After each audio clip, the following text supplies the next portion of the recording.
So we just got in 4 different types of rock that we're putting on special. And what you're seeing is just a simplistic stacking with no frills, just to kind of show you and give you an overview of the kind of rock that did come in. And what I'm going to try to do is show you a few interesting things that you can do with it. So one of the things we're going to do is I'm going to show you these rocks. We have 4 of them in 4 buckets. We've got a special on them right now. They're pre-made buckets. They actually come with a free can of food and a free bucket if you end up coming and getting a bucket of rock. And I'm going to do a few displays for you right now with each one of the rocks, and I'm also going to kind of tie them together to give you an idea of some of the simplistic things you can do.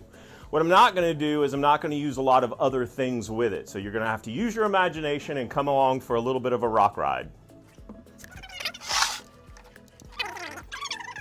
Okay, so this is a very simplistic design with everything that came out of one single bucket of rock.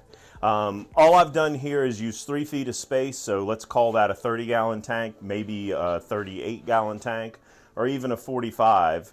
But even with just that amount of rock, we've created 3 separate places and a nice empty spot for fish to swim and canals for them to go through.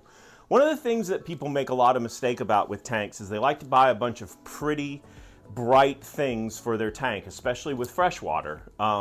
What happens with this is you lose a lot of colors in the fish, the natural colors in the fish, by not going with more neutrality in the type of rocks and design you use. That's why driftwood and stuff makes such a good, a nice background and a nice focal point, because it doesn't take away anything from the beauty of the fish. So this was bucket 1, and this was kind of like a little bit of a rainbowy kind of rock maybe. I don't know what the exact name is. They call it something, but I call it that. And this is kind of gives for a type of desert feel. You could certainly take live plants and put around here and force everything forward in the tank, especially if it's a narrow tank. But again, a simplistic design with 1 bucket of some random rocks. Okay, so in this second bucket, I have what I'm going to just for the video's sake refer to as zebra rock.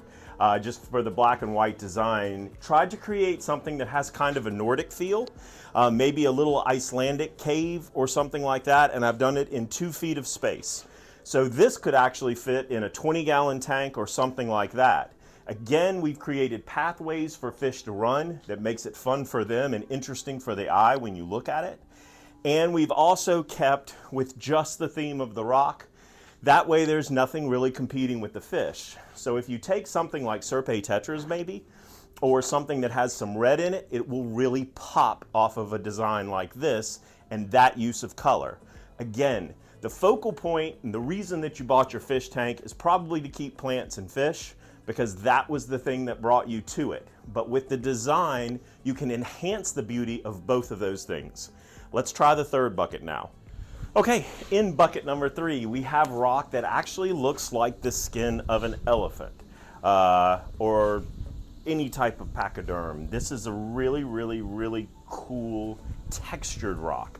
And this is where we take the negative color of rock and find something with an actual texture that will offset the fish.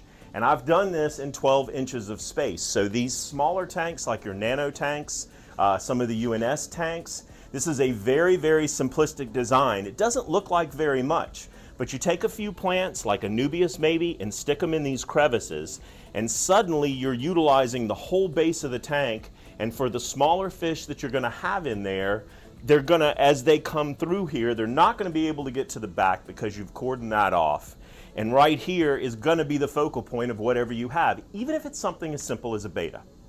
So, in bucket number 4, and the last rock that we're gonna be dealing with, I used 3 feet of space. So again, a 30-gallon tank, something about 36 inches long. And yes, it's not super impressive, just if you look at it this way. But the neutrality of the color of the rock and the spacing allows for the negative space here to be used as the focal point. So you're actually using the rock not to focus on, but to actually create focus on something completely different. And in this way, the fish will really pop whatever kind of fish that you might have schooling in this area.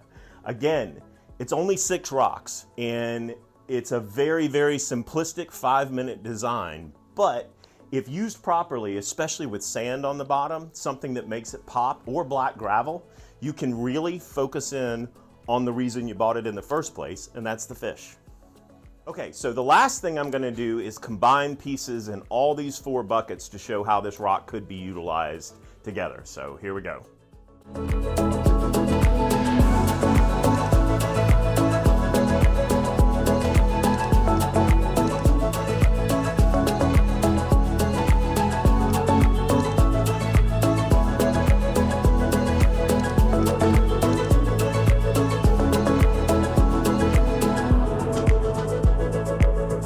So in this design, which is still fairly simplistic, what I did was I took all the 4 different designs and put them together in one idea. And the idea is that you're going from a dry, arid place into a cold place. And that's how I worked it all together.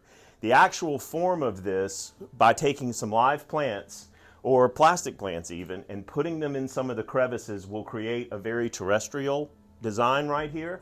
And then as you go to a more northern Nordic design, it changes up, but it still will work together if you tie it in with a black background. It'll neutralize everything. The fish have fun little places that they can swim, and you've got a design that looks a little different. This will fit a 4-foot tank, about a 75 or something like that, and you could even use more rock to get more drama out of this. This is a very simplistic design, as I said, but you could take certain pieces of rock that I haven't used and create drama with it. High peak over here is really what I was going for. I just ran out of rock. You could take this to the more terrestrial area and go a bit lower with it, and less dramatic on this side to build up. But if you landscape it such that there's plants here and there's an absence of plants here, it will work, and you will have tied in a kind of a mountain type design. So I hope this has been a good general overview of some things you could do with 4 different rocks. These are the 4 different rocks we have in stock right now. We just came in, we've got them at a great price. And if you do come in, I will be more than happy to help you create a design for your own. So I said I wasn't gonna add anything, but I lied. I did want to add a couple of things just to add a very arid look and a very cold look to it. And this is just a simple thing that you can take a very simple design, and just by the addition of 1 or 2 things, even if you didn't put plants in there, I think you've kind of created a mood with this. Again, nothing fancy. It's just what I did with a few buckets of rock, and round rocks at that, but you can create a design that you can make that's pleasing and that forces the fish and the beauty of what you're buying forward in the tank.